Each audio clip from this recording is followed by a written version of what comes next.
In a world where horrid stenches and piercing screams come not from the realms of fantasy, but from the nightmare of reality.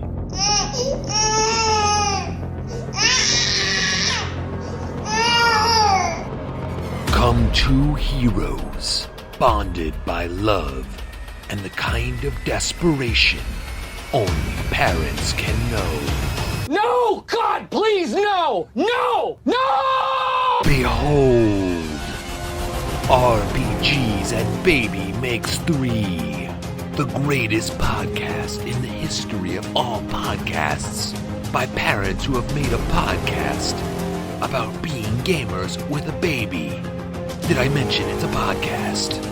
Here are your hosts, Gretchen Hilmers and Rob Hessler.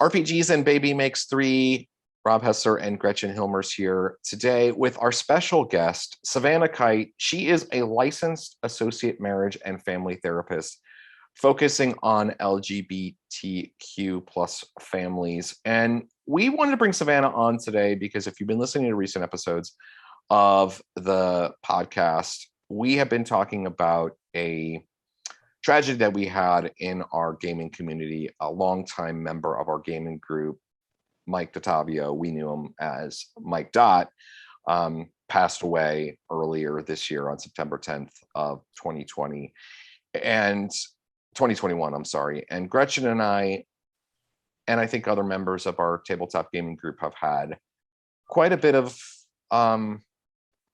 I think, difficulty dealing with it. It's interesting the kind of bonds that you form. So Gretchen is going to take the lead on this one. So Gretchen, I want to pass this over to you because I know that in particular, you and Mike, I kind of describe it as like the two of you were buddies. And I think that, and I know that you put all this together with Savanah. So take it away, Gretch. Yeah, well, I have to say it was very interesting. I tried contacting several groups with therapists, and it was amazing how few people seem to really delve into the role-playing world. But Savanah, you have. So what is your experience with role-playing? I've played several role-playing games, tabletop, but also I like RPG, like video games, like all the Elder Scroll games from way back in the day. I played like Dungeons and Dragons, Mordheim, those kind of games. Yeah, but I always play the exact same character, no matter what game I play. And I have some gamer friends are like, you can't do that. And this is why you're not good at role playing. I'm like, listen, I will always be like some sort of high elf wizard. It will always be the only thing I will ever be. No matter what game I'm in, I'll find some version of that. And that's just how it is. Yeah. That's fun. Well, there's no wrong way to play a role playing game. I mean, as long as you're not tell that to my friend Celeste, okay? I wonder I feel like our friend Amanda, she usually plays some sort of book smart spellcaster character. Yeah, for sure. I think we get comfortable. That's why, Rob and I will talk a lot about the joys of doing one-shot games, because you can explore different aspects that you normally wouldn't dig in on a regular campaign. My favorite character maybe my all-time favorite character that I play right now is a Kender Bard. And he is just fun-loving. He wants to be friends with everybody. He befriended a hill giant, which is just hilarious. And, it's just, I don't know. I love having that carefree, fun little spirit. But of course, we did do a one-shot recently in a game called Aegon, where I was just a horrible, brutal granddaughter of Ares, and it was not pretty. But hey. That was made me kind of want to sleep with one eye open next to Gretchen for a little while there. So, Gretchen, why don't we delve into the subject at hand, though? Yes. So, so getting some background with Savanah, you can, we have that connection of understanding how a role-playing group interacts and how we are a group outside of our games, and then inside we have connections as well. So when our friend Mike passed, I realized that this grieving process would not only be something that had to happen in my real life, but then when we sat back down to our games and the relationship of his characters to our characters, it would have to happen all over again.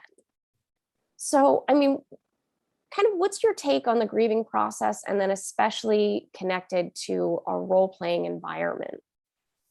Sure. So I wrote up a bunch of notes before this, and there's kind of like a 3-prong way that I'm looking at it. This isn't like a theory or anything.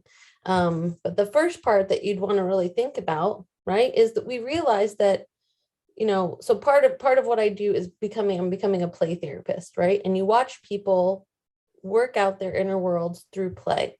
It's incredible because you don't have to put words to things. You don't have to intellectualize it. It just sort of happens. It just sort of comes out of you, I'm not going to cry, but I'm like picking up on like sad feelings, and I'm like feeling kind of sad, and I'm sorry you're going through what you're going through. And there's this like idea of bleed, which you must have heard before, right? Mm-hmm. Where part of who you are bleeds into the characters that you play, right? And it's incredible to watch people play games because so much of what they're going through comes out in their play, right? I was just recently in Helen, Georgia. My wife were walking down the street, and I saw 2 little girls. They were not speaking English. I don't know what language they were speaking, but one of them was clearly holding a pretend baby and pretending to hold it back, while the other one was pretending to shoot her, to try to shoot the baby. These very small children were just like on the side of the road having the best time of their life, replaying some sort of trauma that they've seen. Okay. It's incredible when you watch people play because a lot comes out in their play, right? And so much of when we have a character in game, right, it's not just the person outside in real life, but the character in the game is also a very special someone that you can grieve over, right? And so the first thing you'd really want to think about when we're going through this process is, what are my feelings IRL? And what are my feelings in the game? What is my character feeling? Right. And so I guess I'd come back to you and this is, you don't have to share anything that you don't want to share. But I'd want to know, like, how is that different for you in game versus IRL? Are your characters differently oriented in the game versus in real life? Well, I mean, what do you mean by oriented exactly? Like if you're buddies, as Rob said, in real life, but maybe you're not buddies in the game. Yeah, I think, Mike, so with the Supernatural game that we played for, oh my God, 5 years, Rob, how many years? It was about 5 years, yeah. His character, Jack Roberts, was just incredibly loyal, would go to the ends of the earth to help your characters. He was very dry and sarcastic, and that was Mike. Like, you could tell, like, Mike was incredibly loyal, had a dry sense of humor, but just, I don't know. So like some of those aspects were definitely there. So then there was that connection of, well, that was Mike in this form. And then in, our most recent Dragonlance game, he played a priest, like a kind of grouchy, very, I don't know, would you say like kind of almost by the book priest, Rob? How would you describe? Yeah, I mean, I would say gruff, opinionated, sort of stern. Yeah, I would say kind of a in many ways like a prototypical dwarf when you think of like D&D role play, like straight out of like Lord of the Rings, or those like the really kind of, when you think of the dwarven archetype. I mean, he was a priest, but he's kind of a warrior, like it was that whole dwarven Which thing. I think also really reflected Mike too. Yeah, and I want to add this in too, because Savanah, I think this is sort of an important point of context, is like our gaming group, and I know everybody plays differently, and you got, this is obviously this is in the before times, before we had the pandemic, but a big part of our gaming was as much of a social gathering as it was gaming. So like a big part of what we did was we would always get together an hour before the game began. The games took place at our house, and we would have a potluck, and like people would bring and make food. And Mike in particular, he'd always bring way too much food. And on occasion, Mike had a background as a cook, and he would make this food that was just unbelievable. I talked about it a million times. His eggplant parmesan. I do not like eggplant. And his eggplant parmesan, he made this like, you know, like it looked like a caterer's tray, like this, you know, big tin of eggplant parmesan. And so there was like, we would have this time where we would do this potluck, and it would like almost sort of gradually transition into the game. So there was a lot more, I think, especially in the Supernatural game that we played. And we also played this alternative game for a while, where what you're talking about, bleed, was a lot more a part of the game, almost because the hanging out, eating almost did bleed into the game. Like people still had their plates of food in front of them, and we just started playing. And each of the characters that we were playing, and I was playing the role of the storyteller, each of the characters had a little bit of, well, maybe even a lot of the person playing them in it. It was like that was kind of the game. The game that we were playing was a game where I feel like people were playing, to a certain extent, playing themselves. Not exactly, and all that. But Gretchen was a snarky coffee addict, and Gretchen is a snarky coffee addict. So Look, I'm not as obsessed. All right, that was one of my character traits, obsessed. I'm about coffee. But yeah, right. yeah. She's not obsessed at all. Clumsy and sarcastic. Used to work too much in the service industry. So yeah, customer service. It gets to you. It gets to you. So yeah, I mean, you know, I think we definitely would, it was kind of, in a way, us, or toned down or amped up aspects of us at the table and with our characters. So it was very much friends and friends. Like, I don't know that we were ever, you know, at least for myself, I don't know that our characters were ever at odds. And so it was very much a friend situation. Yeah. Yeah. Yeah. Okay. So Yeah, in knowing that, you know, how I don't know, you have your notes. Let's see what else is on your notes. Where do we go from here?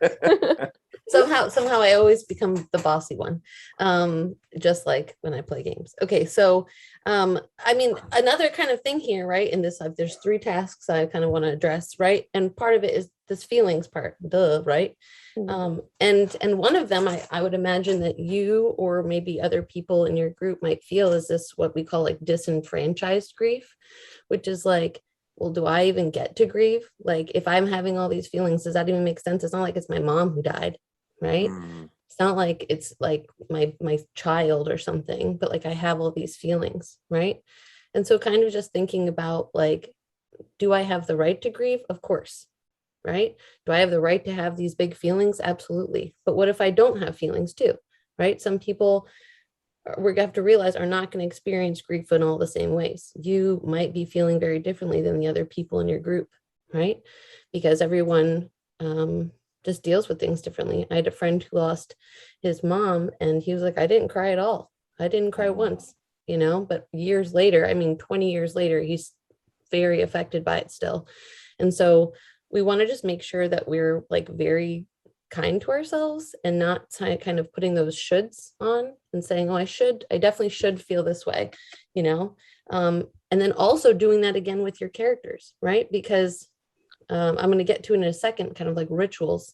But maybe your character is going to mourn differently than you do, right? Or maybe your character is going to mourn differently than someone might expect someone to mourn, right? It's not going to maybe look exactly the same. Maybe your character gets drunk. Maybe your character decides to, I don't know, get a new job or a girlfriend or something. Who knows? you know. Mhm. People deal with grief differently, and so it's okay if your characters don't necessarily have to go through some sort of public as an in-game, you know, display of grief, right? But we want to just make sure that we're giving these feelings we're having names, right? Could be guilt, could be anger. People don't want to talk about those ones. They're like, I'm sad, and that's where I feel comfortable being. But you can be really mad at people, right, who have passed. You can be mad at them for whatever reason, like, what the hell's wrong with you? Why did you smoke cigarettes, you know? Or why did you decide to drunk drive? Or why did you even go in the first place? What kind of a bastard would do something like that, you know? And so it's okay to feel all sorts of feelings, or guilt, right? Why did you go? You're like perfect, and I'm like garbage in my mind, right? So why would you leave and not me? So we just want to make sure we're being really kind of clear with ourselves about what feelings we're feeling. But the next part I wanted to jump into, unless you want to interrupt. Yeah, well, let me I kind of want to Yeah. dive in here too, because I think that you Yeah. bring up a really good point. And in our specific case, we so we had some in-game conflicts with Mike that spilled over into real life conflict between he and one, but also kind of two of the other players. And it resulted in kind of a standoff that it kind of came down to he or them leaving that particular campaign game. And ended up being Mike that we had to kick out of the group this one particular Dragonlance game. It wasn't with the intention of never playing games with Mike again, but in this particular case, there was a personality conflict that was happening, and it was leading to people not having fun, I guess, is, you know, because the point of playing a game is, to a certain extent, I mean, it's fun. It's the first kind of rule of what are we doing here. And so, you know, you talk about guilt. So we did that, and Gretchen mentioned Mike as being a very loyal person, and I feel like he felt that his loyalty was betrayed in that moment, and he ended up, you know, unfriending us all on Facebook. And but I always, and I can't speak for Gretchen, but I think we've both fallen into this, but I always sort of felt like we'll eventually work it out. Like, we've been friends for too long, and I remain friends with his brother, who I only gotten to know in the past year because of Mike. And so I sort of always felt like, yes, this was troublesome, but this game isn't going to last forever. Let's let things cool off, and then it'll work out. But never had that opportunity because Mike passed. And so there is that. I know for me personally, there's always that like regret or like, I mean, if I'm being really honest, I think to myself, like, could things have been different if that wouldn't have happened? Mike, I don't want to get too much into his personal thing, but he died of COVID, and we had very different viewpoints on COVID and vaccines and things like that. And that was one of the things that was magical about, I think, our relationship, is that we had very different personal viewpoints, and Gretchen too, on a lot of things in the world around us, but we were able to be friends through gaming. And so I've kind of, on my own personal level, I've like dealt with that. I've kind of been dealing and dealt with some of those issues of like, well, what could it have been different if we still had Mike in our life? You know what I mean? If we had continued to have those conversations from two different sides of a viewpoint, and maybe who knows what would have, you know, what would have been the end result. So, I mean, I think I'm glad to hear you bring up that guilt point, because, I mean, I'm feeling some of that. I don't know about you, Gretchen. I don't know. I think the last conversation that I had with Mike, I was very clear about how much I cared about him and how much a part of our lives he was, and that, I know we can get through this, and he's always welcome at our table. So I feel like, although I didn't have a final face-to-face with him because of the pandemic, I feel like I left off on a good foot. But there is a lot of guilt there because I didn't have him in my life for many months, and I missed him. And for me, I think one of the things that my brain keeps going back to is he gave our son this little duck. And I kept getting cute photos of Lincoln with this duck. And I kept telling myself, I got to send these photos to Mike and check in. And then all of a sudden I find out that ship sailed. I can never do that. And it's such an interesting thing for me to keep looking back at as like what I would feel as guilt, like not being able to reconnect with him and, let him know again how important he was in our life. And that's, being a parent, like you have a laundry list of things you got to do, including laundry all the time. And you just can't get to everything. And so that was one of the things I didn't get to. And so there is some guilt there about that. But I do know that in my heart, Mike knew that he was important to us. So there's some guilt there, but also, okay, I had my say. But I would certainly trade all of that to have him back at our table and in our life. But yeah, it's interesting talking about how each of us mourn, because, I thought for a while I might go into being a psychologist. And then one day my brother said, do you really want to sit there and listen to people complain all day long? I was like, no, you're right. I don't. But I always had an interest in it. And one of the things that I was always interested in is seeing how people mourn. I have some personal things in my life with my mom, seeing her mourn for, 30, 40 plus years of her father, who died when she was a really little girl. Like I don't even know if she really has any real memories of this man, but she continues to mourn for him. And so, I saw someone I knew in high school, her mom passed, and people were criticizing her. Like, it doesn't seem like you're sad, because she was going out and having crazy behavior and not, being clearly upset about things. And so it was, that was her method. And it is really interesting to see how everybody mourns differently. Like, there's no truly like set form of mourning, and it's fascinating to me. And so it's also been, I haven't asked the other players in our group, and it's easier to not do that because we're all playing remotely right now. Like, how are they doing about this? And maybe I should. But yeah, I mean, it's really fascinating to see that, and then to see mourning in such a close-knit group. Like, this has to affect all of us. Yeah, I don't know. Yeah, absolutely.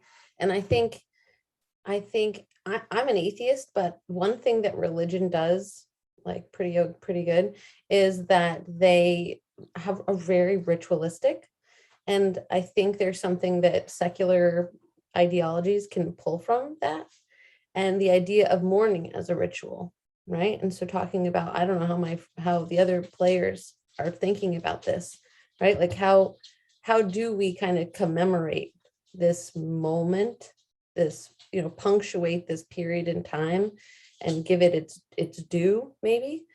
And there are ways to do that, right? And so one way to kind of do that in game, right, is like, I don't know what game you guys are currently playing, or I guess in my mind, I thought you guys were all just playing one D&D campaign and that's what it was, but it sounds like you just love all the games. And so Well, right now we're focused on the one. Okay. Which is what? Dragonlance. Oh, D&D. Very D&D. very much D&D. Yeah. Okay. Okay. So cool. And so one thing you can do is kind of create like a shrine or a dojo in one of the towns, right? And that maybe you start a following, right? Maybe people get inspiration or whatever it is in this game, right? When they do something that Mike would be tickled by, that Mike would think was funny or cool, right? Or that he loved or was some part of him, right? You feel a pleasant tingling and suddenly remember a fond time with Mike. You now have inspiration at your next blank check. And it just becomes part of the way you play, right? Either during this game or forever, however you kind of choose to do that, because it's a ritual, it's a habit, and it's a part of just keeping somebody, quote unquote, alive, and kind of with you, right? And the thing is that mourning is not for the dead because they're gone, and unless you believe otherwise, they're not here to actually experience it, right? But what it does do is it kind of gives an indication to the other surviving members, hey, if something were to happen to me, look at how much respect would be paid towards me. And it actually is like a reminder of your closeness with each other as well. If something were to happen, look how we would all pay dues to you.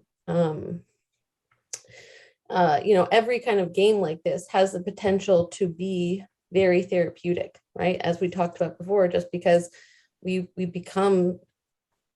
put so much of our energy and our, like, I don't want to say souls, but like our being into our characters, right? And sorry, I'm like looking down. And so, we can kind of think about, okay, well, what was interesting about Mike's characters? What is interesting about my character that comes through, and how do those kind of pieces interact together, right? In real life, when someone passes away, I have clients, I encourage them, maybe we want to write a letter, right? Maybe we want to say something to this person. And again, it's not for the person who's gone, unless you believe it is. Some people do, which is even another level of meaning, right? But maybe you want to say something that you never got to say to them, right? Maybe you wanted to say something that they taught you, in game or out of game, right? In game, even remember, maybe you want to talk about this moment of heroics that Mike had, or that a character might have, or just, in general, it can be incredibly cathartic, right? To go through this sort of ritualistic experience in game or out of game, right? But in game, there's so many different cool ways you can do that you couldn't even do in real life. That's such a good point. Gretchen, you had an idea actually already sort of planned, similar for that in the Supernatural game. Yeah, and I think I actually, I know you are the main DM or the GM to that game, but I think I'm going to add a special check to it that we're just going to have to live with from now on. I love it. Yeah. I think that's such a great idea, Savanah. That warms my heart. God, I love those ideas. Yeah, I love the notion of creating something positive and to invoke positive memories too, because it's funny, and I think that this is something that we get as gamers that maybe not a lot of people necessarily get with other friendships, is that a gaming session lasts hours and hours, and like more so than almost any other social event that we attend to. So like a regular gaming campaign, you end up hanging out with those people more hours and more time than any other people in your life. And so like, I think about that a lot, because it's like Mike and I didn't hang out ever outside of gaming, but I hung out with Mike more than almost any of my other friends, if you think about that. It's crazy. And, it's funny because, you mentioned Amanda Plagman, who's I've been gaming now with her for 10 years. And I kind of think about it, like, I've spent more time with Amanda than any of my other friends other than Gretchen in the last decade. And we've maybe hung outside of gaming 5 times in those 10 years. But I consider Amanda to be one of my closest friends. And it's really just through the context of sitting at a table and telling stories together, rather than that more traditional, oh, we're going to go out to dinner, or we're going to go to a movie, or we're going to, go see a comedy show or something like that, that we kind of think as things that establish friendships. And so I think that's, I don't know, that's a really good, I'm glad that you brought that up, Savanah, because I've been trying to think of, like, why does this guy who I just game with why does it seem so much more deeply personal than I would have expected? Like, why has it profoundly impacted me in a way that I think on the surface supersedes how I contextualize Mike amongst, like, all of my friends. But I don't know, maybe that friendship was a little bit deeper because we can explore emotional things in a game that we wouldn't necessarily ever get the chance to just in, like, our normal lives. I don't know, like, people that have passed in my life that I've been close with, I think over time, it transitions from just being sad that they're gone to, like, I think about my grandfather. He just had would have had his 89th birthday, and he was, like, really, like, I consider him to be my hero. And, like, but when I think about him now, it makes me smile. It doesn't make me, like, there's a little touch of sadness, but there's also, like, instead I feel full of love and, like, something good. And so it's kind of this, I sort of feel like, provides that pathway in a gaming setting to go to that place. And I don't anticipate Supernatural will be ending anytime soon. It's a periodic but very long-term game. But it was interesting because when Mike did first pass, you were like, well, that game's done. It's over. But now I feel like no way. Yeah. No, Mike would be so sad if we just stopped that game because he wasn't able to be there. So yeah, I love this idea of keeping his memory alive. Yeah. What a great idea, Savanah. Thank you. Yeah, so you've got one more point, Savanah. I do. And so, when we think about, like, what gives us the most stress in life, usually it's the transitions that we have in life. So, you graduate high school, or your kid graduates high school, and you're like, oh my God, or someone dies, or someone new is added. It's these kind of life transitions that require, right, the healthiest, most functional kind of way to deal with these transitions, which can be very difficult for people, is to be as flexible as possible and to be able to sort of adjust, and kind of like what you were just talking about, right? Okay, well, now it's over, right? Maybe this game is over because I don't know how to play this game given this new information, right? Or is there a way to be more flexible, right? And so we can kind of look at, like, the transitions, these kind of role transitions that can take place. When you think about a flexible system or a flexible family, you can think about, like, Thanksgiving. Everybody does Thanksgiving at grandma's house until grandma's not here. And then a flexible family will come up with a new member who will host Thanksgiving, or a new kind of system to keep the family together at Thanksgiving. An unflexible family might say, well, I guess we're not doing Thanksgiving this year. I guess we won't see each other anymore. Bye, guys. And that can happen, right? And so kind of saying, well, who are going to take these sort of new roles? Are there new roles? And maybe that's not particularly relevant in your circumstance now, but if he was the person who always brought the food, or if he was the person who always made sure that everyone's dice were, I don't know, something clean. I don't know. In general, what are the roles? What are the role transitions that are going to take place? And thinking about even, letting in new members. would you allow in a new member? It sounds like you probably would. But that's just sort of something to think about, because some kind of tight knit groups might say, oh no, no one's going to replace so-and-so, right? I feel very attacked. I feel very offended that anybody would even suggest bringing in a new player, right? So soon, 3 years later even, right? And so just being really mindful about how there's going to be these sort of role transitions, but there's also going to be adjustments that you're going to make in real life, or maybe your characters will make, right? Sometimes when we lose somebody, we think to ourselves, you know, who am I now, right? It can also change our self-esteem, right? Maybe this person made us feel good about ourselves, and having them around just like pumped us up. And now that our cheerleader's gone, we're like, well, now what, right? Or they made us feel comfortable because they were so humble, you know, or maybe they made us feel bad because they were a little boastful and prideful and they like to put us down. And so our self-esteem might change with someone missing. There also might be I feel ya. I keep muting the cough. I got you. there might also be, I'm like throwing up in my mouth half the time that I'm doing this, because I don't know if that's what happened to you during pregnancy, but there's just a lot of throw up in my throat constantly. Yeah, I did not have that, but I know people who did. So yeah, I wish you luck. Thank you for that. But there's this other part, right, of external adjustments, right? Who's going to take on these new roles? Who is going to need to develop the cooking skill, right?